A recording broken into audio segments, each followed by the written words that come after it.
On today's episode of the Texas Tailgate Talk podcast, are the Texans still the kings of the South?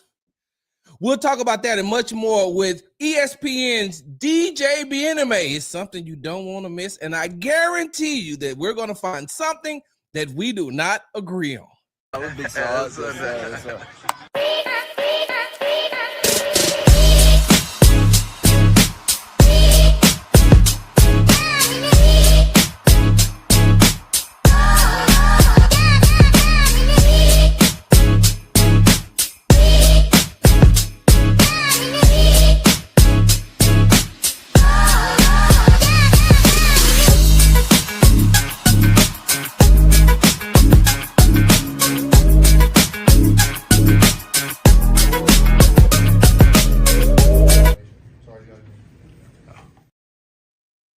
Why, yes, I do have something, Mr. Stroud. Welcome to the Texas Tailgate Talk podcast, hosted by none other than Big Sarge. Make sure you follow me on the app formerly known as Twitter at Big Sarge Sports with the Z at the end. Follow me on the Tick and the Talk at Big Sarge Media. Look at that. Make sure you are subscribed to the Texas Tailgate Talk, all one word, podcast and YouTube channel. And make sure you follow me on Instagram at Big Sarge Sports with the Z at the end.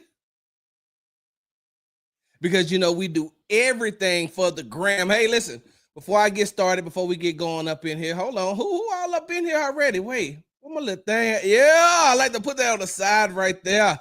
Alexis, what's going on? Sebastian, what's going on? Queena, what is good? All right, y'all. Hey, look. I gotta bring our guest on. Come to the stage right now. He dances for tips and tips alone for your entertainment purposes. This man crazy. This man crazy. ESPN What would be my stage name? I don't know. The Haitian sensation. I like that. Hey, look, if things don't work out with ESPN, I just found you another job. Well, if you want to send me to the pits of hell, then yeah. Hey, look, I can hear your mother saying to you now, I am so disappointed in you. Oh, yeah, absolutely. I just got the phone with her not too long ago. How you doing, though, man? Why when I see you in person, bro, why you don't have that same energy, all that pizzazz? You know why, DJ? Yeah. Why you don't have that when you be seeing me, you be like this? You know why? I'm not gonna talk to DJ.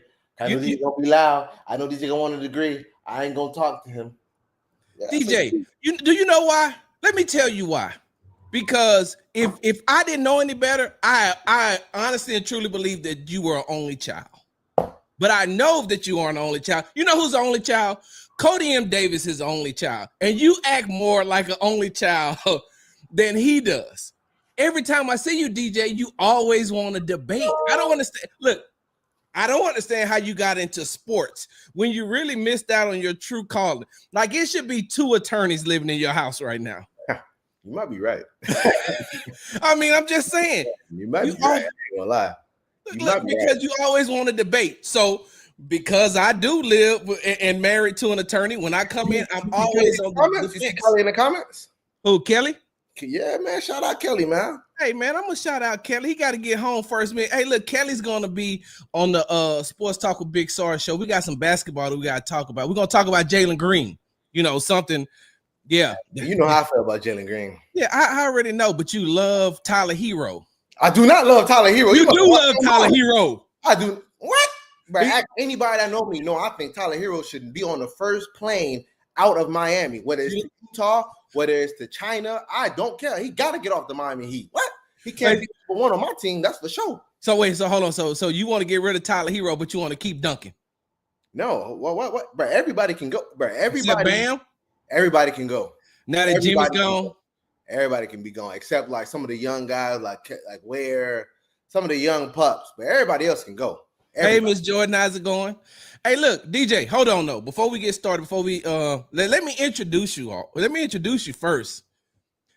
Joining us on the Texas Tailgate Talk podcast is none other than ESPN's Texans reporter DJ Bien-Aime. DJ, you're not my arch nemesis because I love you too much, but like every time I see you, bro, we gotta argue and we gotta debate over something, and it's always good, healthy debate. Even though, look, look, DJ, I'm gonna tell you right now, one thing that I do on my show, I always keep it real. I always read the comments. This is an interactive show. Y'all make sure if y'all got any questions for DJ, y'all drop them over in the comments. So DJ and I's relationship has been what was rocky at one point, and you know what I'm talking about. But this is why I love DJ, and this is why DJ is my brother, because we had a falling out like brothers do, and then we pieced it up, and now we're right here.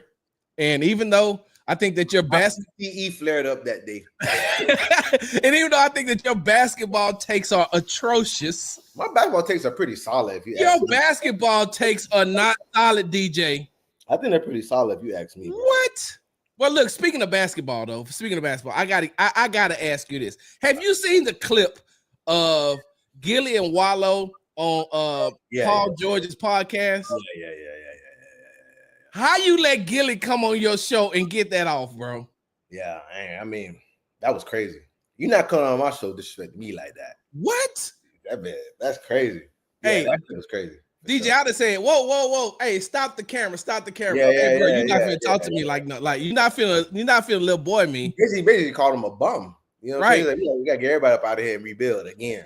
or hey, look, or this is what I would have said. Hey, so I mean, that's cool. You can talk about me and my profession. Hey, but how come yours never took off? You said you was a ghostwriter for Lil Wayne, right? Why you just didn't ghostwrite for yourself? Damn, that's tough. You see what I'm saying? You want to come in my arena and talk about basketball? Let's talk about your rap career. Like, how much money does Cash Money still owe you? How about that? That's tough. That's tough. See what I'm saying? Gilly the kid. Like, come on now. You let them.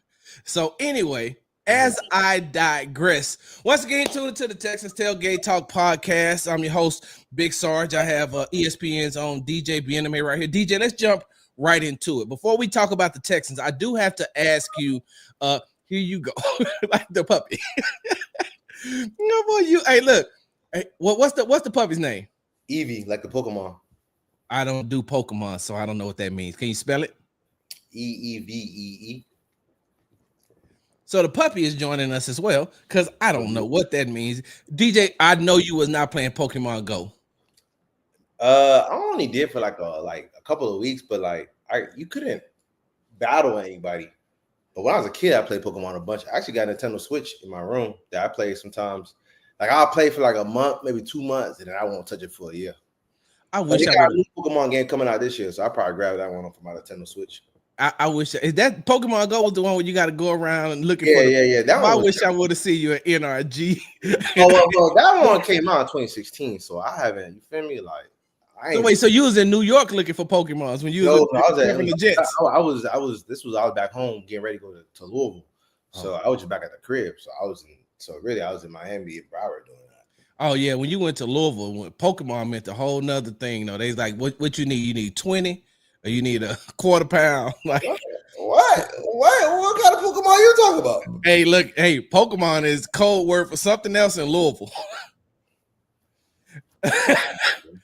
Hey, look, what you need? You need an edible? What you need? A vape pen? Like what you need it in? Like I got Pokemons too right here. This man funny. DJ, before we get into talking about the Houston Texans, what do you think about the NFL allowing the tush push to go on, one, and then two, is it not weak for those teams to want the tush push to be banned? So I think it'll be banned next year because you need 24 votes. They got 22 this year, so I think next year it'll be banned, in my opinion. How I feel about it, I mean, I'm kind of indifferent. Technically one team is doing it very, very well, and they shouldn't be punished for that. You know what I'm saying? So that's my thing. But a lot of teams do want to ban. Like I think that's probably the biggest note of it all. That 22 teams did vote for it to be banned. You need 24 to pass the rule, but 22 is a lot of teams. That's over half. That's almost 3/4. You know what I'm saying? That's crazy. Yeah, that's crazy to me. I didn't think it'd be almost 75%. It's basically 70% that are like, nah, you know what I'm saying? So I think, I mean, obviously the play is ugly to watch. Like, it's not aesthetically pleasing, but it works for the Eagles. You know what I'm saying? So I'll say this: when it does get banned, Jalen Hurts as a fantasy quarterback is going to go in the toilet. Not the toilet. He's going to drop substantially because he be getting so many cheap touchdowns for fantasy. Yeah. Like, he's a great fantasy quarterback. Fantasy quarterback. You know what I'm saying? He gets those extra touchdowns. So he might go 10 for like 18, 152 yards, 1 passing touchdown, 3 rushing touchdowns. Hey, yeah. Let me get that. Here's my problem, though, DJ. Here's my problem, right? So to me, right, if I'm a coach, I'm looking at my defensive coordinator and saying, so you want our owner to vote to ban this because you can't come up with a way to stop it? Like, I put it like this. You remember when the Wildcat was the sensation and all of a sudden nobody could stop the Wildcat? Right. And then next thing you know, nobody else could run the Wildcat. Right. So, like, to me, it's weak to me because I'm saying to myself, if you're a defensive coordinator and you're crying because they can do a play that you can't stop, like any team that voted to ban a tush push is weird to me because I'm like, hey, man, this football is a game of adjustments and it's a physical sport. Just find a way to stop it. I think, though, like it's kind of almost impossible to stop for the most part because you got to stop it twice. Yeah. If it's third down, if it's 3rd and 1, they're most likely going to get it because, you know, they're going to be able to get enough headway to get the first down. Not, then all they got to do is go a couple more inches on 4th down. So I think because, like, there's no – it's really hard to stop. Like, it's almost impossible to stop it to stop the Eagles because the Bills do it and the Bills can get stopped. You know, obviously, like, Jalen Hurts is a better quarterback sneaker than Josh Allen. He's stronger than him on the lower body, right? Yeah. And Hurts is shorter, so, like, it's easier for him to get lost. Where Josh is 6'5", so, like, it's harder for him to get lower. So you got to get really low. So it's harder for him to get lower, so it's easy for the defense to get their hands on him. Because you really got to be able to find a way to get to Hurts. But Hurts is obviously has a strong lower body and is smaller, so he can kind of slither through. DJ, I listen, and maybe this is my age showing, but I'd be like, if I was defense coordinator, if I was defensive line coach, I'd be like, look, we know they're gonna get it. Hey, just hit one of them under the chin. Don't hurt them, but hit one under the chin. You know why? If you hit them under the chin enough, DJ, when they fire off that line again, they're gonna be looking for you to hit them under the chin. They ain't gonna fire off as hard. They ain't gonna look. I'm not saying take out their knees or anything, but just come up. Just come up. I'm not advocating to do anything illegal. I'm not trying to get anybody hurt. But it's most likely that the center is going in like this, so his chin's already tucked in. So I'm just gonna push his head into the ground. Then stand up and drop on him. Like, I'm trying to find some way, or I'm bringing somebody to come up right behind the nose tackle. Like, put that linebacker right there. You push him down, I'm coming directly at. Like, I just try to find some way to do it, but I just think that it's weak. Maybe the only counter is, like, you probably got to get some D linemen that are like 350, 360, 370 that are not fat. Vita Veas. They need some Vita Veas on their line. Vita's, I think, has had success, but you need more guys like that. Yep. That can, like, really hit you at a point attack and push you backwards. For sure. So, yeah. I would say that's the only type of guy. All right, DJ, let's go ahead and jump into some of this Texans talk, man. Let's do it. First off, what is your expectations? What is your expectations for them this season? When I had Jonathan on the show, he said that he had them at 11-6. What is your prediction on their schedule this year? Well, actually, I haven't, like, tallied it up to, like, know exactly where, but I think 11-6, 10-7 is kind of where I would say another 10-7 season. Yeah, I mean, in year 3, defense is going to be great. I think defense will be great. I just think that obviously schedule is going to be hard again. Also, like, I don't love the new look O-line. I think that it could be better in a few years. Like, for example, like, if Juice develops, Patterson develops, Blake develops, and then the kid out of Minnesota develops. But okay, wait, hold on, DJ, stay right there for a second. Stay right there before you move on, because I want like just right there. I want to tap into that subject right quick, right?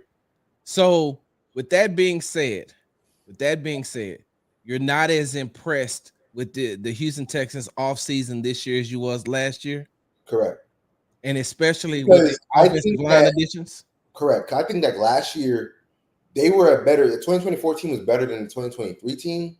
It's just that the 2024 team had a harder schedule, right? Yeah. I think that if the 2024 team went against the 2023 schedule, they might have been 14-3, right? Yeah. Like they didn't face that many first place teams. You know what I'm saying? Like they faced a couple, but their hardest game was Baltimore week 1. Obviously, they still would have lost that. They didn't see no Kansas City, no Miami, no Buffalo. They didn't see the Chargers, who were supposed to be good going that year, but the Chargers weren't that good that year.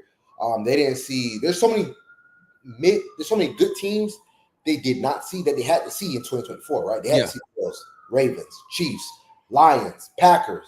And the way the schedule was set up too, like the compacted games, and you're already starting them earlier than any other team in the league. Right. Yeah. Like the hardest games the Texans had in 2023 was like Bengals, Ravens, and I feel like I'm missing one more other team, but like those were like the hardest games. Like there wasn't, you know, in all honesty, if 24 teams saw that schedule, they would have been like 14-3, 13-4. This schedule is obviously it's not as tough, but it's gonna be tough. And I don't love the O-line moves. You know what I'm saying? And that's what I was gonna say real quick. I want to get back to the offensive line, but I just want to address. I want to talk about something that you just said. I also feel though, DJ, they went 10-7 last season, right? Yeah.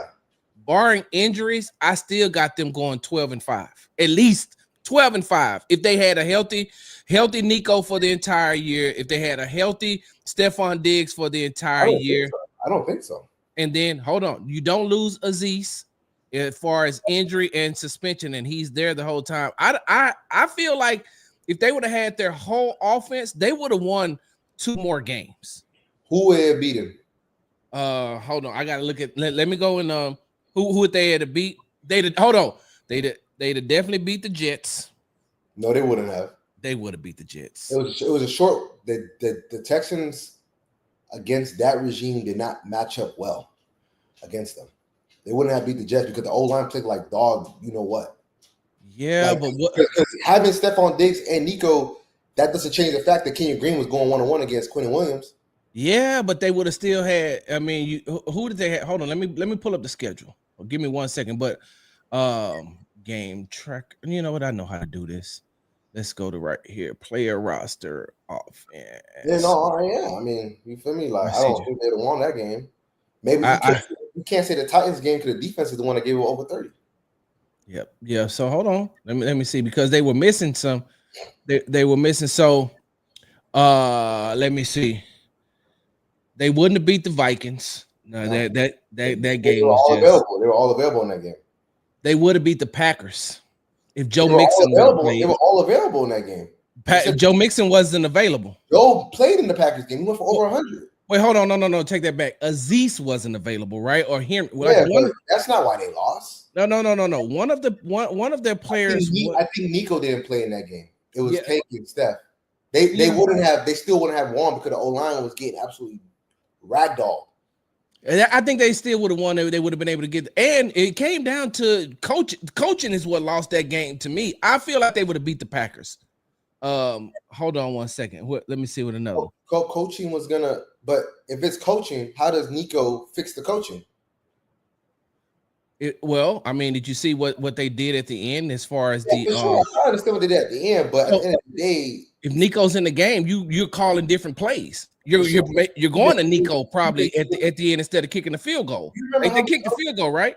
Do you remember how many unblocked rushers they had in that game? I do remember. So how does Nico change that? But you could get the free rushes like that if you're not worried about the wide receivers killing. When Nico's on the field, he adjusts the defense. But they wasn't sending extra blitzes for the most part. It was sim pressures that were coming free because they couldn't pick up stunts.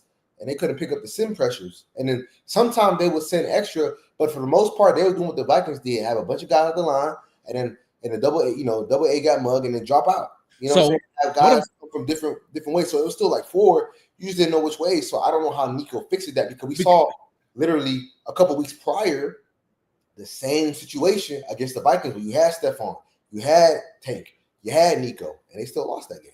Well, they lost that game, but I mean, against the Vikings, and I'm not giving them a pass. They were going to the Vikings. Excuse me, their defensive coordinator Brian Flores was just, he had Bobby Slowick's number anyway. He knew how to go against that. But when you're talking about having Nico on the field, then you're still able to get the ball out of your hands quicker. Nico can run some quick off the line catches right here, like he was doing throughout the season. But not having him, now you're like, okay, so who are we throwing the ball to? We lose our number one wide receiver who's leading the NFL in receiving yards. You know, he can body anybody. And I just feel like, even like I said, I feel like the plays would have been different against the Packers. But I think that the only game I'll give you is the Lions game. The Lions, I don't know. I think they still. That's the only game I'll give you. They're the one that with Nico, because what the Lions did in the second half, which is go hella man and cover one robbery where you have someone hovering over the middle. That's what they did. So I think with Nico would have destroyed that. So the way they jumped out, they wouldn't have been able to come. They wouldn't have stalled the way that they did, which gave the Lions a chance to come back. So I think that's the only game I think they would have won with Nico. I think they would have won. Like I said, I think that they should have beat the Packers. And I also believe that if Tank Dell doesn't get hurt, they may have beat the Chiefs in Week 16. Because remember now, Tank's catch will put them down by 1 point. Then Fairbairn missed the extra point. So now, hold on. With the healthy wide receiver group, with Tank, with Nico, with Stephon Diggs, they beat that Kansas City Chiefs team. Maybe. So that's 12 wins right there. I don't think so. You don't think they beat the Chiefs? There's no such thing as an almost win like against the Chiefs. If you don't beat them, there's no scenario where I can look at it and say, oh, if this, that, third. Because the Chiefs have proven they can beat anybody, anywhere, whatever the situation is in the AFC. But I feel like the Texans proved that they could play with the Chiefs last year too. Yeah, but almost every single team showed they can play with the Chiefs. Every single team. The Panthers showed they can play with the Chiefs. So that's what I'm saying. I feel like a healthy Texans team, and I told you all that DJ and I would find something to disagree on. But I feel like with a healthy, like I put it like this, with a full healthy team, they're not beating the Vikings. I say that they're not beating the Vikings. They're not beating the Ravens. Like those are two teams that I can just look at and tell you, fully healthy, they're still not beating those teams, right? Mm-hmm. But when I go back and I'm looking at these other, like I said, when I'm looking at these other losses, I'm saying to myself, like they could, to me, because I'm watching what they're doing against the Chiefs, and they're not even playing well. Like they weren't even playing good. They weren't playing. Like, let me ask you this question: what was the one game that you think that the Houston Texans played their best football last season? I don't think they have a game. Dallas, maybe? No. I don't think they have a game where they played their best. Patriots is the only one. On both sides of the ball? Patriots is the only game. Dallas they played very well at Dallas to me. The offense is okay. They didn't score a touchdown they didn't score a touchdown in the second half until until the fourth quarter. Well, they didn't really need to. Of course, Dallas was playing without Dak Prescott. I wouldn't say that was I would say the Patriots game was the only game where I could say like they was clicking on all cylinders. And Laramie kind of took the fun out of the game on the first play. He did though. So getting back, speaking of Laramie Tunsil, so getting back to the offensive line, DJ, I'm going to be honest with you. I'm not talking about this on the Texas Happy Hour yesterday because Houston Stressens and John Crumpler were having a conversation, and it's a conversation that you and I have had in the past. You, I, and Jonathan Chancellor, we've had this in the past, and so what Stressens was saying is that on one hand, it wasn't the personnel last season that caused the offensive line to be bad. It was the coaching and the scheme. Yeah. On the other hand, Crumpler was saying, okay, I'll take the coaching and the scheme, but it was also the personnel as well. And he doesn't feel like Stresson thinks that, that this year with Nick Caley being the new offensive coordinator, Nick Caley, the new offensive line coach, and Cole Popovich, that they could be a top 10 offense. And Crumpler was like, no, even like they didn't do enough in the offseason to improve that line. He said, even if they played out of their mind and Caley called the best plays, they'd be 14th at best. And like I said, I think you and I had this discussion before the draft and then during the draft. Like, just to me, DJ, I don't think that they got better on the offensive line. The only person that I like that they picked up was Ariante Ursery, because I feel like he has the best upside. But everybody else, I'm saying, no, huh? And he's only a rookie, so like there's still, and he's a second round pick. So like most second round picks that have that type of upside, it's gonna be kind of a roller coaster too. So like, yeah. Like if that's the best pickup, it's gonna be a roller coaster because he's a rookie. Like I think if I had to put on a sliding scale, I would put 70% coaching, 30% personnel, right? Because I would say like Shaq played a lot. Shaq's washed, unfortunately. Titus was up and down. Obviously had some moments at left guard. Juice and Patterson, they're just still developing, right? Yeah. To be able to get that strength, to be able to move guys off of the ball. And obviously, Laramie had a Pro Bowl year, but obviously he had his moments where he didn't pick up or communicate well enough to pick up stunts. Yeah. But this year, so obviously, and coaching was what it was, right? So that's why I said 70-30. But this year, even if the coaching is better, and it should be better, right? The talent, O-line is a talent position, though. Like you can't, like, there's just only so far you can get off of just talent alone with the O-line.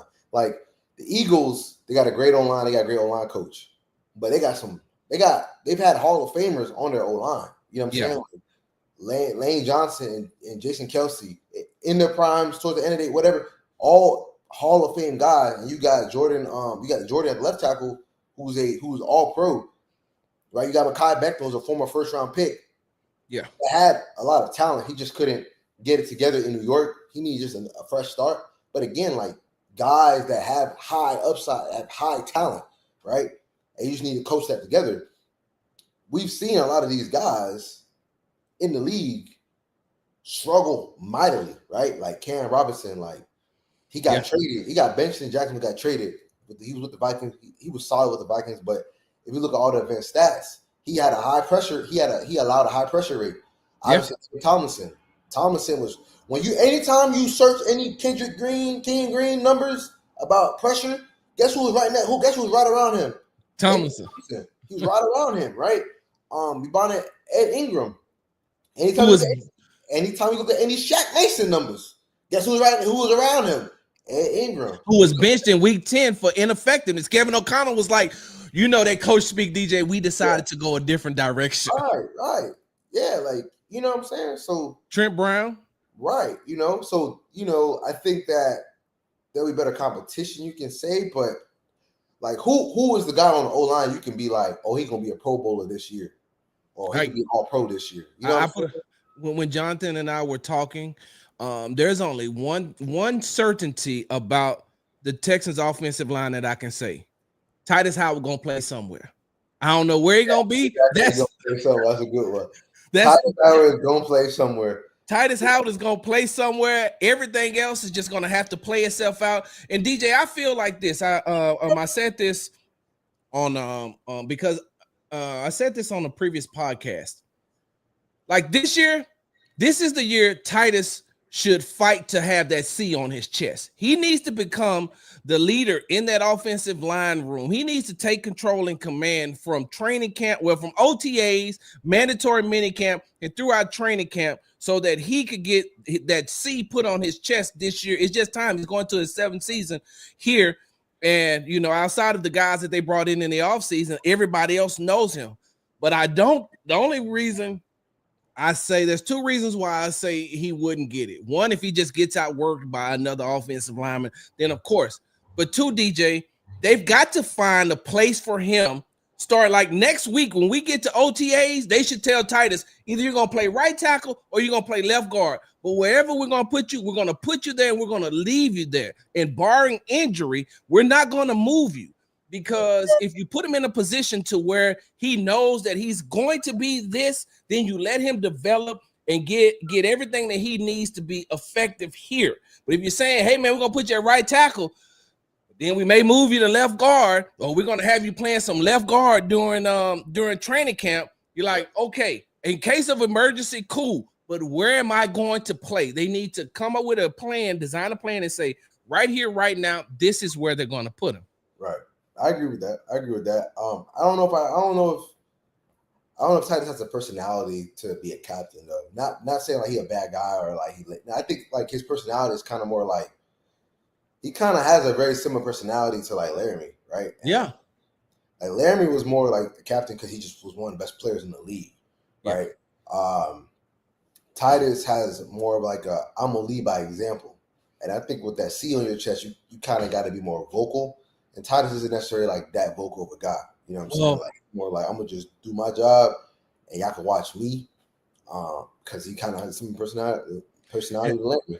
And I just think that it's time for that to change, in my opinion. Like it's time for that because you got too many young guys in that room that's going to be looking up to you. Like you're the big vet, even if it's just by years alone. You're the big vet, and so when you step in there, you have to be. This time, there is no Shaq Mason there. There is no Laramie Tunsil there. There is no, look, I always say there is no Kenyon Green there. And I'm just talking about people who had been there, before these other guys got there. It's Titus, right? Titus is. I just, if that's not who you were before and you going into year 7? Like, I don't think that changes in year 7. Like, he's almost 30. You feel me? Like, he's been in the league since 2018. Like, he's almost 30. Like he is who he is at this point. You feel me? Or it's something he's never had to be. Because people change. People take on new roles. People become. I put it like this: you're going to get married here in a second, right? You're going to get married here in a second. You and your fiance have been together how long? 2 years and I want to say 2 months. 2 years and 2 months, and you always like to call Jonathan old, but you'll be what, 30 this year? I'm already 30. You'll be 31, right? Okay, so unfortunately. So look, so the man you are at 30 is not the man you were when you was 23. Correct. You see what I'm saying? But I was always vocal at 23. No. I'm changing at 30. Wait, hold on. You may have been always vocal. You may not have been always faithful. How about that? When I was younger, you feel me? I was living crazy. You know what I'm saying? That's what I'm saying. People change, DJ. People change when situations change. Your situation changed because you found a young lady that you want to settle down with, you want to be with. So when the situations change, people change, right? Right. So the situation has changed for him, and maybe now he sees it like, yo, there's no, like maybe when Blake Fisher was in the room, he was more inclined to go talk to Laramie because Laramie played tackle too. But he runs to Laramie, or somebody would run to maybe Juice Scruggs would go and talk to Shaq Mason. Now neither one of them is in the room. It's just Titus. And now Titus is looking and saying, "Hey, look, now it's time," because leadership is an action, not a position, right? For sure. So now it's time to take the action. But getting back to the offensive line, DJ, I don't like it. But what I do like is the fact that the Houston Texans drafted wide receivers. And do you believe that with the lack of strong protection for CJ, that Nick Caley will will have an offensive scheme to be able to get the ball out of his hands faster? I think it just all depends. I do think they're gonna be much more matchup based. So I think it's gonna really depend on the flow of the game, how the game's going. I don't necessarily think, because I'm not saying CJ can't play that style, but CJ naturally wants to push the ball down the field anyway. Mm-hmm. He's not necessarily like he's not a dinker. He's not a dink and dunker. So obviously those more vertical passing attacks need time. So I think, they're going to have to obviously walk that fine line and get a good balance. Because again, you got to play to your quarterback's strengths. Yeah. And that's his strength, you know what I'm saying? Be able to push the ball vertically. So, I think with the O-line, they're going to have to see how it comes together to see what type of passing attack they can consistently have from a concept standpoint. Yeah, and I was just, and like I said before the draft, that's why I kept preaching. If anybody that asked me, I was like, hey, look, I'd rather get Matthew Golden if CJ's not going to be protected, especially watching the offseason moves that they had made as far on adding to that offensive line room. I was like, hey, look, if you're not going to protect him, at least let him get the ball out of his hands quicker. Find somebody that can get some yak yards or something that's going to be able to help him. I want to get over to the offense side. On the defense side of the ball real quick. DJ, and I've said this to you before, and people have heard me say this, but I'll say it again to the new the new people who are joining and listening to the Texas Tailgate Talk podcast. DJ, I've always admired your ability to be able to break down schemes, coverages, to watch the game. You watch the game differently than a whole lot of other people, as far as being able to read, recognize, stuff right off the bat. I'm just like, I'm looking at the play, then I'm watching the play develop, then I'm going back and replaying it in my mind and saying, okay, this is this. But you are automatically like, oh yeah, they're in this, they're in that, they're going to run this, they're going to run that. Mm-hmm. So on the defensive side of the ball, right? What do the Houston Texans do with the healthy Christian Harris? Because they don't run a 3 linebacker set. Right. So what do they do now? I'm going to be honest with you. I did a podcast earlier this week, and I said that, hey, maybe you can use him as a hybrid because if you look at his at nickel corner, because he's played the cornerback position. Take Jalen off the field? No, backing up Jalen. So this is why I say that, right? This is why I say that. He's played defensive back before. We know that he doesn't have the best coverage skills, but he can cover, and he does have the speed. He's also there to be in run support. So because the conundrum that they have is Christian Harris had a hell of a 2023 season, right? And then he gets hurt. And then Henry comes along and has a hell of a 2024 season. And so now we know that Aziz is going to be there. Who are you playing? Are you playing Henry or are you playing Christian? And so if you're going to start Henry, then what I say is, okay, Christian, you're going to back up Henry, but you're also going to back up Jalen just so we can get you on the field. I feel like he could be that hybrid. So am I wrong about that? Or do you think that not on a consistent basis, but that he could, fill in? At that point, you're just going to a 4-3 in actuality. You know what I'm saying? Yeah. Because when there's sometimes that Jalen lined up with the linebackers sometimes as well. Yeah, exactly. So I think you just be going 4-3. So I think maybe if you go base 4-3, then Harris gets it. I think obviously Henry had a good year last year. You let them both compete for that starting spot. Yes. And if not, maybe maybe in the 4-3 package, but I don't know about having him as your backup nickel. The only other person you got right now is Jimmy, right? And wait, does Ronald Darby play nickel? Nah, he doesn't. But Jimmy's played nickel before in his career, so like that's a more natural. Like Jimmy at his best has been in a nickel. Like Jimmy actually at safety isn't at his best. Like no, that's why Kyle Shanahan had him as a nickel, right? Like because his best position is nickel. His best position isn't safety. It's always been nickel. He's way better close to the line of scrimmage. He's basically him and Jalen Petrie are very similar stylistically. So he's better close to the line of scrimmage. So because he loves to hunt that smoke like Jalen does. They love to hit. Exactly. But how many games are you going to have Jimmy though? Jimmy's injury prone. If he's your backup, then you'll have him for most of the year. I put it like this. Remember, Jalen got hurt in week 12, right? Jimmy lasted until week 16, and then he was gone. Yeah, exactly. So I would say let Harris, because then Harris got to learn 2 different positions. If you put him as a nickel, then he got to learn 2 different positions. You're talking about Christian? Yeah. Yeah, but so this is what I said. I would rather do that with Christian. You can't do that with Henry, but Christian played. Christian didn't become a linebacker until he got to Alabama. He played defensive back. He played safety and he played cornerback in high school. And so I think that you can still bring him in to do those type of things. I just put it like this: like, of course you let them compete, and this is only if Henry beats him out. But you got to find a way, I feel like, to put Christian on the field. Is that wrong to think? You got to find a way to play Christian Harris on the field. Well, Christian Harris is very talented, DJ. Very talented. He's healthy. Availability is the best ability. Right. I mean, but you just go ahead. Yeah, I don't there's certain, I think linebacker is one of those positions that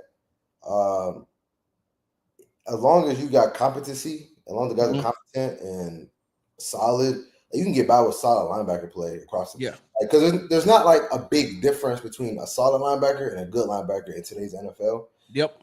If he's a great linebacker, now that you notice the difference, that you can feel the difference, because it's not like the Texans defense dropped off that much when Azeez was out. Like, he missed a few games, but obviously the defense played pretty well.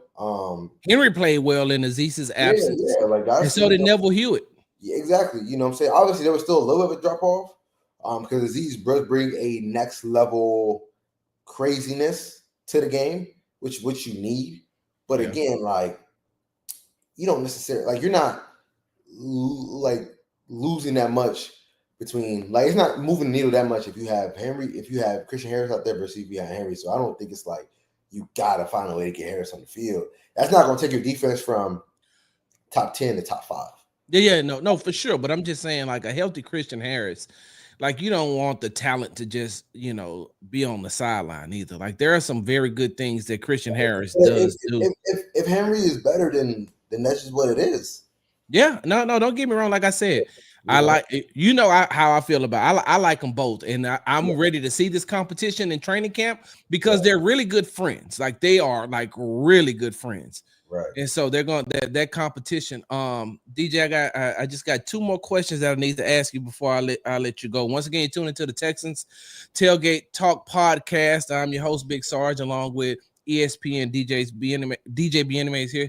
DJ, what are your year 3 expectations for CJ Stroud? Get back to a Pro Bowl level. I think people putting obviously the MVP stuff was obviously premature and a little unfair. Understandably so why people had those thoughts and hopes. It made sense, but still a little unfair. And obviously he wasn't able to live up to that. Some of that was his fault. Some of that was Bobby's fault. Some of that was the O-line fault. But I would say just get back to your Pro Bowl level, 4,000-yard passer, get over 23 yards, get over 23 total touchdown passes, get back to playing with that swagger that he had his rookie year. Hold on, DJ. Side note, because you were around CJ just as much as I was. He didn't look like he was having fun last year, DJ. I mean, he literally told me that on the record for a story that I wrote, that I had to get back to having fun. Like, I haven't had as much fun this year as I did last year. Yeah, like that's actually in one of my articles. Like, he said that. Yeah, he hasn't had as much fun as he did last year. But I understand though, like last year, like they took the world by storm. Like 2023, they took the world by storm. So of course that was fun, right? This year was more. They had expectations, right? And expectations puts a lot of burden on people because, like, even in wins, it's hard to enjoy if you play sloppy because you know where you want to go, and when you know where you want to go and know what that looks like, having got some experience in that, you know what the standard is, and if you're not meeting that, it's hard to get excited about your wins. 2023, when they were winning games, they were just winning just to win, right? Like they didn't even know where they were going. They were just winning games. Right. They didn't even think they were going to win the AFC South until the Titans did what they did, right? So like they were just happy to be there. But last year they had real expectations. I think the expectations for sure put more burden on the offense because the offense, they were expected to be a high-flying offense, and once they weren't that, and with their offseason free agent additions, their additions that they had in the offseason, right, and I get it. Diggs got hurt, but you still had Tank, you still had Nico, you still had Joe, you still had Dalton coming back. Like Like the only people that played up to their standard, in my opinion, was Nico, Joe, and Larry. That was it. People that played up to their standard. You know, they might not played above the standard, but they played up to the standard. You know what I'm saying? That's why they all were Pro Bowlers. Like on first vote, not alternatives. You know what I'm saying? Alternate. So where do you have CJ? You have CJ playing below the standard? He played below his standard. He would say that he played below his standard that he had for himself going into 2024. He played below that. It wasn't all his fault. That's what I was just about to ask. It wasn't all his fault, obviously. But you know, unfortunately, when you're the quarterback, you got to bear the brunt of a lot. You got to bear the brunt when things don't go well offensively. You know, people not trying to hear context, even though context does matter.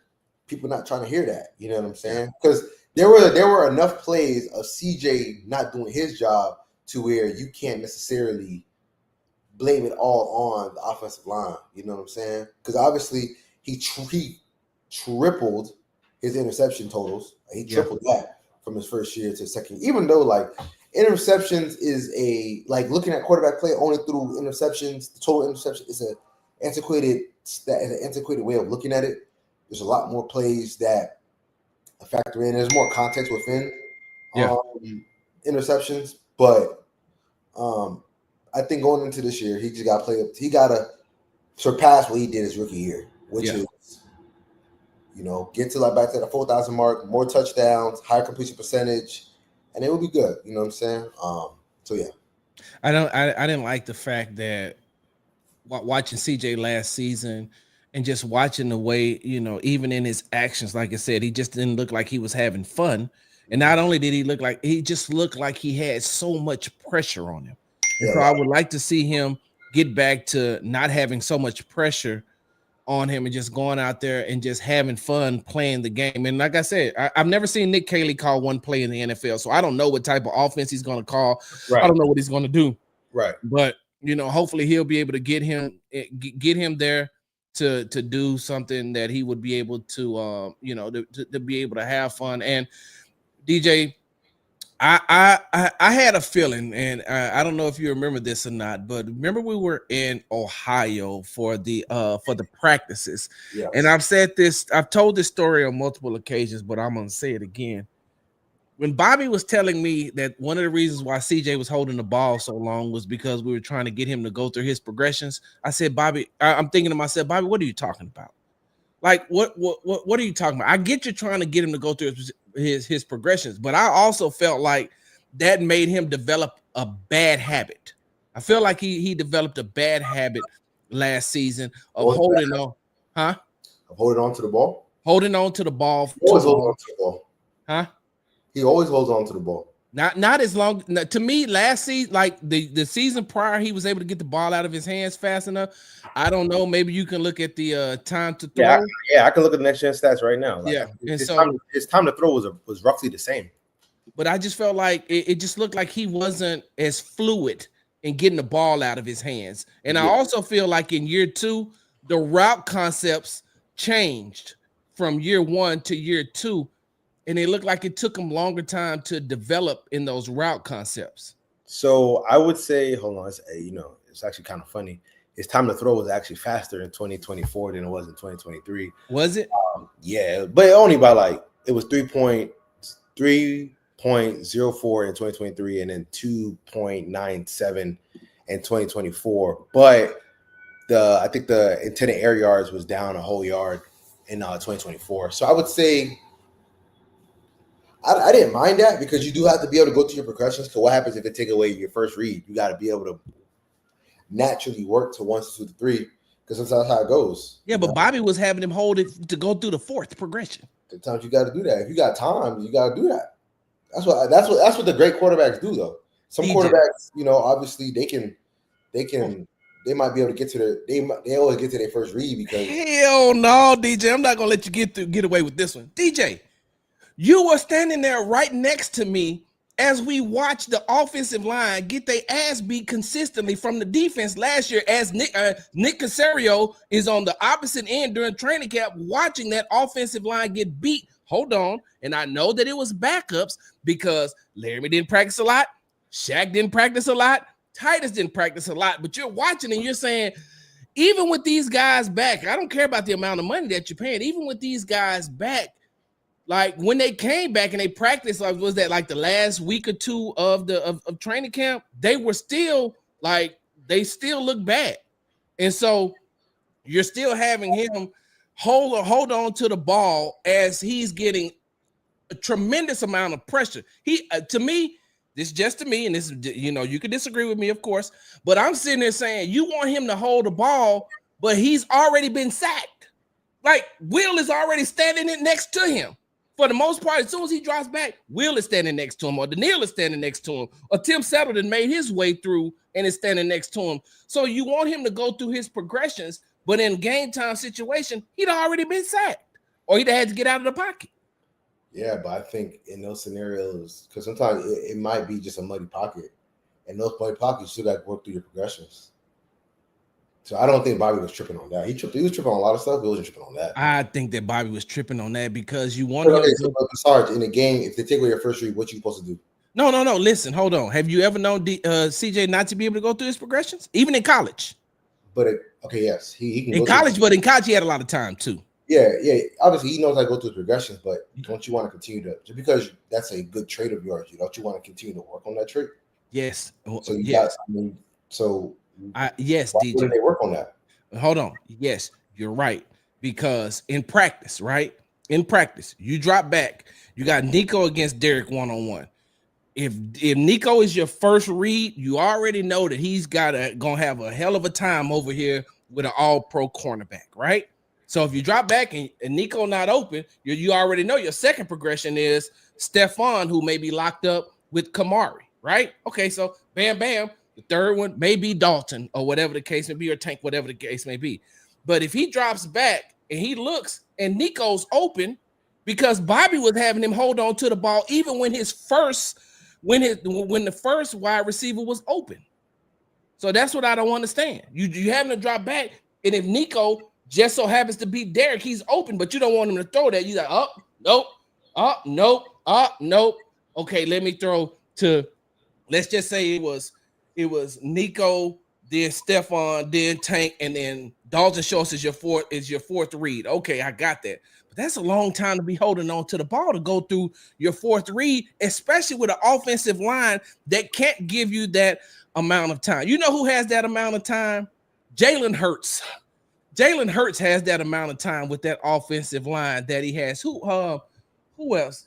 Does Justin Herbert, do they have a good offensive line? You saw the playoff game.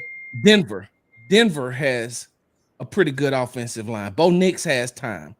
So that's all I'm saying, DJ. And I know you got to get ready to get up out of here. The last question I have for you: the Houston Texans, will they be the kings of the South this year? I think they'll probably have to clinch. I think they won't clinch it as early. I think they'll still win the division, but I don't think they'll clinch it as early. I think they'll go into week 18 where they gotta win that game to clinch it. Hey, watch what you say. I think the AFC South will be improved this year, because obviously last year it was dreadful. I think it'll be better this year. I think there'll be better quarterback play in Jacksonville, in Tennessee, Indianapolis. They don't get better quarterback play. Hey, watch what you say, because Hannah's friend of the show, and you said last she didn't forget what you said last year. Yeah, but I switched it by the time the season started, because I saw what the reports were about Anthony Richardson. Like he couldn't throw, like he wasn't accurate. So if you're not accurate, you're not winning. You're not winning on division with an inaccurate quarterback. So if you don't have just say the Texans don't win it, who do you think wins it? I say Indianapolis. Me. I could see Tennessee, because they got a fourth place schedule. We see it all the time. We see it all the time, fourth to first. We see that all the time. So I could see Tennessee being the one. You don't think Tyler Warren is going to help Anthony Richardson? A little bit, but like he's just not a natural. He's never completed over 50% of his passes. Well, he's never completed 60% of his passes. He's always been a 50% passer. He hasn't played that much football. Yeah. Like people always point to Josh Allen, but Josh Allen played a lot of football. Like he was playing in JUCO, he was playing at Wyoming, he was playing in the league. Like he wasn't missing starts. Yeah. Anthony be missing starts, right? Like Anthony gets hurt, he gets benched. Like obviously first year he only played like 4 games, out the rest of the year. Cool. Come back this year, you're playing, Yeah. I think he missed the game. He was hurt, came back, tapped out, bench. He got hurt against the Texans, right? Hurt again. You know, if the guy hurt and missed the rest of the year, like he doesn't play. So like you can only practice so much, but he doesn't have game reps to where all the things he's practicing on, he can channel that in the midst of the fire. Because if you don't have the reps channeling that in the midst of the fire, consistent on week-to-week basis, you're gonna revert back to your old nature. So I said this with Jonathan, I'll say this with you. And you know, this is just, you know, from what I've watched. For a quarterback, and I don't know if we can call Anthony Richardson a struggling quarterback because, like you said, we haven't seen enough of him. But I'm just going to use this quarterback. I think he's so as a struggling quarterback, your best friend is a tight end, and they went out and they got the best tight end in the draft. Like they got a really good tight end, and so this is why I say that I got Indianapolis if the Texans don't get it. If he gets enough continuity with Tyler Warren to make the defense shift to have to, you know, focus on him, one thing he can do is throw deep.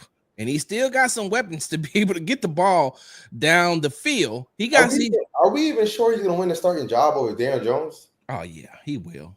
How do we know that, though? If you put hold on. What is Anthony Richardson proven in his career to where we can say definitively he's going to beat out Daniel Jones? Let me tell you something, bro. I would not start Daniel Jones in a AAU 7-on-7. I don't even know if they got AAU 7-on-7. Daniel Jones couldn't start for me in a 7-on-7 middle schoolers. Daniel Jones couldn't start for me for a D3 college. As a lot of people would say the same about Anthony Richardson. Wait, hold on. Everything you're saying about Daniel Jones, you can say the same exact thing about Anthony Richardson. Hold on. How long Daniel Jones been in the league? Been in the league a minute. He's been in the league a minute. How long has Anthony Richardson been in the league? This is going to be his third season. So, okay. So did not Daniel Jones get beat out in New York? By who? They traded him, right? Nah. He got beat out for a starting job from what's the Italian dude name? The dude with the Italian name. They just cut him. They cut him because that's worse, DJ. They cut him. He had injury guarantees. So if he would have played and got hurt, then like they would have been on the hook for his guarantees, so they didn't want to deal with that. He's still horrible. I hate. I'm not saying he's not, but again, you can say everything you're saying about Daniel Jones. You can apply that to Anthony Richardson. But you shouldn't be able to because Daniel's been in the league longer. He's played more games. Like if we're still saying that if there's a competition between a third-year Anthony Richardson who has less than 20 games started in the league and Daniel Jones, who got paid in New York, who they decided to keep over Saquon Barkley. Like, we shouldn't even be having this conversation. Like, Daniel Jones, with the amount of years and everything that they put behind him, he should easily be the starter. But we're still talking about him having a competition with Anthony Richardson. And I hate to admit this, DJ, but I've watched entirely too many New York Giants games because I'm a Dallas Cowboys fan, right? So as a Dallas Cowboys fan, I watch other teams. I watch the New York Giants because they're in the division. I watch the Eagles because they're in the division. I watch the Commanders because they're in the division. And I mean, I ain't trying to call you out or nothing, but I did tell you the Commanders was going to be good before the season started, right? Yeah. And I watched that because I knew who their head coach was. I knew what they had. I did not know there was still some uncertainty with the quarterback. So what I'm saying is I've watched enough, DJ, of Daniel Jones to know that if you start him, I'll put it like this. You maybe be able to start him. I just say, like, see what you got. I agree. You can see what you got for the first 3 games if you're still uncertain of coming out of training camp with Anthony Richardson because he is the veteran. But at some point in time, if Anthony Richardson can't beat out Daniel Jones, then they need to get rid of Anthony Richardson. But don't you think it's an indictment on Anthony Richardson that he's having a quarterback competition going into year 3 with Daniel Jones? No. And I don't think it's an indictment because going back to what you said, you haven't seen You haven't seen enough of Anthony Richardson. I think that if we're going to say that about Anthony Richardson, he hasn't started or played enough games due to injuries. Now, if he gets injured again this year, then you may have to cut bait. You may have to cut your losses. But I put it like this, right? Like the if this was organization, Daniel, has benched him before, and they said going into the season, we got to bring competition for him. Yeah, that's not a quarterback you have unwavering faith in. The Texans didn't bring in no competition for CJ. Hell, the Panthers ain't even bringing competition for Bryce. But wait, DJ. We're talking about a Heisman Trophy winning quarterback, and we're talking about a 2-time runner-up, right? Wasn't CJ Bryce got benched with the Panthers, right? And then played better. His stats weren't crazy, but he played better. Right. And they're like, all right, this is our guy going into year 3. The Colts have Did they change their offense too when they brought him back? A little bit, but it was still the same offense. But again, but they had a terrible team too, though, DJ. Yeah, and the Colts don't, and they're like they've said this is not our guy. They haven't said this is our guy yet. I put it like this: I don't feel like the Colts, got worse on the offensive line, right? A little bit, right? They got worse on the offensive line, and so they're going to Daniel Jones' athleticism compared to Anthony Richardson's athleticism. Because let's just be honest, even when we watched him play here in his rookie year, he didn't play bad, DJ. Oh, he played well until he got hurt. Till he got hurt. That's what I'm saying. So I put it like this: if we were talking about, let's just say Daniel Jones being in the Tennessee Titans camp without Cam Ward, and he was competing against Will Levis, I could be like, okay, I can see that. But I don't think that a healthy Anthony Richardson loses out to Daniel Jones. I also feel like when you're looking at, I think that's very much on the table. I don't think they paid him a lot of money too. It's not like they paid him chump change. Like Daniel Jones? Yeah, they paid him like $12 million. That's like we may start you money. That is not by any means like they didn't pay him $5 million. Like this is like I think you're underselling how shaky the standings is for Anthony Richardson in Indianapolis. Like they benched him last year. You feel me? For Joe Flacco. So with that being said, what does that say about the Indianapolis Colts then if they can't develop this guy? And ain't Shane Steichen's their coach, right? Yes, but I'm not gonna blame the Colts solely for quote unquote not being able to develop Anthony Richardson. When Anthony Richardson has been reported is not a first guy in, last guy out type of guy. It's been reported that he's not the first guy in. He's a little bit immature. He's not necessarily a leader. He sometimes not struggles, but like he doesn't stay late for things. He started doing that after he got benched, but they benched him for a reason. Like think about how silly you have to be, or not like unaware of like what your position is as the quarterback of the team to where you tap out of a game because you need a breather. Yeah. And DJ, don't get me wrong. I understand. Like you're making valid points. And listen, let me go on record by saying I agree with your valid points. But he also got benched for a Super Bowl winning quarterback. Joe Flacco won a Super Bowl when Obama was in his first term. Well, I watched Joe Flacco destroy the Houston Texans in the regular season. But like you saying, so he won a Super Bowl in his first term. Yeah, but you're talking about a second-year quarterback who missed an entire season.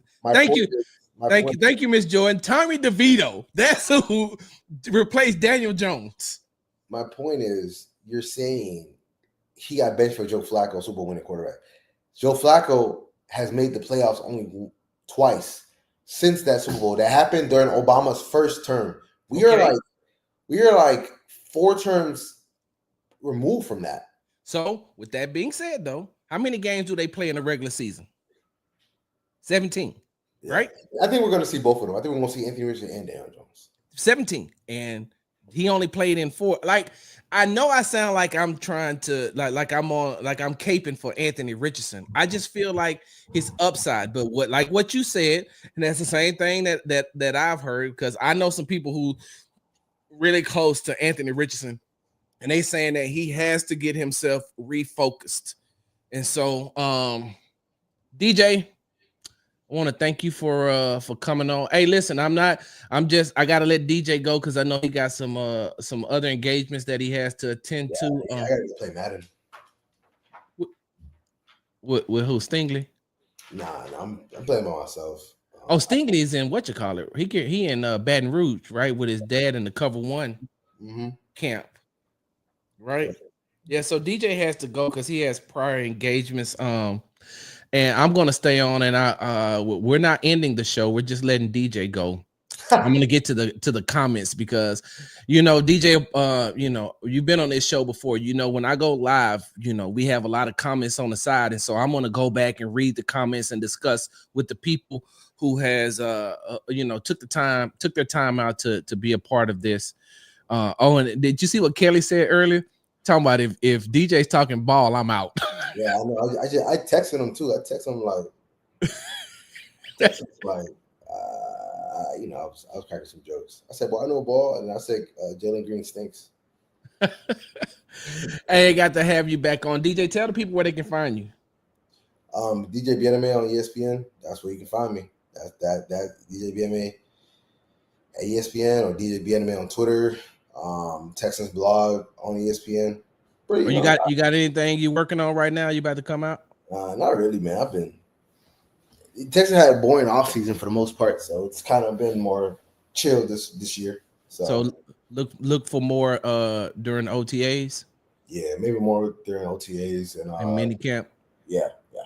All right, and then will we get an opportunity because I'm doing this show right now inside of the studio, but you know how I normally do it on the back of the truck on the tailgate. So can we get you to do another Texas Tailgate Talk podcast show on the back of the tailgate? Yeah. When have I ever said no? Oh, do you really want to have this conversation right here? I never say no. I say not right now because I have my editor hit me up. I gotta do something. Or you gotta go. Or you gotta go kick it with. It's not no. That's just no. It's just a yes delayed. Yeah, a delayed yes. Yes, delayed yes. Come on, man. Oh yeah, but I mean, you pushed me to the side to go kick it. Anyway. hey man, thanks for joining me, man. I'll hit you up later on. I got to get back into our group chat because like you said, I don't know why Chancellor think this is what you say 2016, 2017 with Joey Badass. Bruh. Why? He trying to like gas up Joey Badass. Bro, this is not 2015, 2014. Bro, we're 2025. And I like his rap. Don't get me wrong. Like I feel like he's killing. Like, I'm not putting on Joey Badass in 2025. Hey, look, he doing what he's supposed to do to the little dudes. Like, of course. But if the big dudes step out, Joey Badass got to go and cover himself up and say, I'm through. Like, I'm sorry, guys. I got a baby on the way, and I'm getting ready for the next season of Kanan. Yeah, bro. Like, that. Yeah, like, I ain't even respond much to Chance because I'm just like, Joey Badass, bro. This is who you about to like. Bro, he was sending us messages at 1 a.m., bro. He sent them right about Joey Badass. Right. Come on, bro. Come on, bro. It's 1 a.m., bro. It's Joey Badass. Right. I honestly don't care that much. Look. It's Joey Badass, bro. Oh man, he killing everybody in that rap beef. It is Joey Badass. I promise you. Hey, DJ, they talking about, yeah, man, Doc gotta respond. If Kendrick responds to Joey like directly, I probably will not be a Kendrick Lamar fan anymore because I'm like, bro, why are you punching down? Yeah, you ever seen that meme on I want to say it's on Looney Tunes where Daffy Duck wake up and then he hears something and they just roll back over and go back to sleep. Yep. That's exactly what Kendrick should do. That's what I did when I seen Kendrick when he said, I just want to sleep, bro. Like, come on. Bro, this doesn't make any sense. I'm saying to myself, no. Somebody said that's the equivalent to saying Thanos ain't who he was because he didn't fight Hawkeye. Yeah, bro. Yeah, exactly. Yeah. Oh, I see you gotta go now. Like, I see who wants the attention. Yeah, unfortunately. All right, DJ. Thanks for joining us, man. No problem, bro. All right, appreciate it. All right, y'all. Let's do this thing. Let's do this thing. Let's jump into these comments right here. Let's jump into these comments. What we got? Sebastian, I'm going to address that later on this week. Let's see. What Cedric say? Assuming the O-line is average, I'm curious to know what you and DJ feel about the downfall of this team. I hope we got to that, Cedric. I hope we addressed that. I think the deep ball coverage was suspect. Yeah, I don't think he had enough time to get the ball down there. Senior Boble, what's going on? Miss Jordan, what's going on? Deverick, what's going on? We'll talk about that. Let me see if I can get down to some of this. So basically, Drake should have never responded to hold on. In first person shooter didn't. What do you mean? He had no choice but to, like, when you're talking about the GOATs, like, yeah, Drake has to like. First of all, let's get to this part. Drake is the one who started it, Mo Beasley. Drake is the one that has been taking shots at K-Dot, and K-Dot just responded, and just because he's a maniac, he's like, I'm not gonna stop until I see your soul leave your body. Psst, I see dead people. I still believe the Colts and Titans will be better than the Jags. That's interesting. That's an interesting take. We'll get back to that when we talk about more AFC South. The Colts knew that Richardson was a project quarterback when they drafted him as high as they did. If Daniel Jones can show an inkling of improvement, he's getting a starting job over Richardson. Right? I definitely agree with you. They knew that he was a project once he started. Daniel Jones and Trevor Lawrence have the same stats over the last several years. Oh, wow. Harris needs to focus on staying healthy. I feel like Harris might turn out to be a key piece on special teams. He's on his way out the door, in my opinion. I don't think that. You love the upgrades to what? Getting up by 40 if you want to try the tricky stuff. What I miss? Hold on, because I seen my guy Tula was in it. There you go. What's up, Tula? Nothing was more frustrating than a BS trick play in the red zone after a solid drive that kills momentum at least once a game. That would happen last year. Yeah. Hey, look, Tula, that was the equivalent to the wide receiver screen. Oh my God. There is one play that I hated when Bill O'Brien was coaching the Houston Texans, was the wide receiver screen. Oh my goodness. I think Bobby Slowick even tried that a couple of times too. I was like, please stop running this wide receiver screen. It is not working. It is not working. I don't think you have to have a Pro Bowler for the O-line to be good. All right. EMAC, I guess we'll see. Texans should have beat the Lions. They lost by a field goal. Yep. Chiefs prove they can play with anyone as long as the refs keep throwing them lifelines. Oh, wow. Man, look, this has been amazing. I really do appreciate you all for joining me today on the Texas Tailgate Talk podcast, along with my guest. Thank DJ Bien-Aime from ESPN for joining us today. I told y'all, didn't I tell y'all we was going to go back and forth? We always do, but it's always healthy. It's always healthy. I learn a lot from DJ. DJ learns a lot from me. He hates to say it, but he does. And then he'll come back and be like, yeah, Sarge, you was right. That's like I told him about the Commanders. I'm going to... The Commanders and Tank Dell. Remember that, DJ? Remember what I told you? What Chancellor told you about Tank Dell? Remember? What did we tell you? Hey, man. We told you Tank could play. We told you that. You won't listen to us. You won't listen to yourself. You won't listen to us. You want to listen to you. Make sure you follow me on the app formerly known as Twitter, Big Sarge Sports with a Z at the end. Follow me on the Tick and the Talk at Big Sarge Media. Make sure you are subscribed to the Texas Tailgate Talk podcast, all one word, on YouTube and wherever you get your podcast from.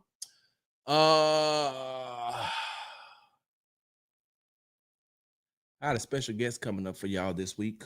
What's today? Today's Wednesday. Yeah, before the end of the week, y'all make sure y'all subscribe to the Texas Tailgate Talk podcast and YouTube channel. I got a special guest, a fan favorite, former NFL player that will be joining me on the podcast this week. It won't be live, it will be recorded, and I will put that out, and I will definitely let you all know when I put that out. But thank you all for joining me. Big Sarge, I'm out. Big Sarge.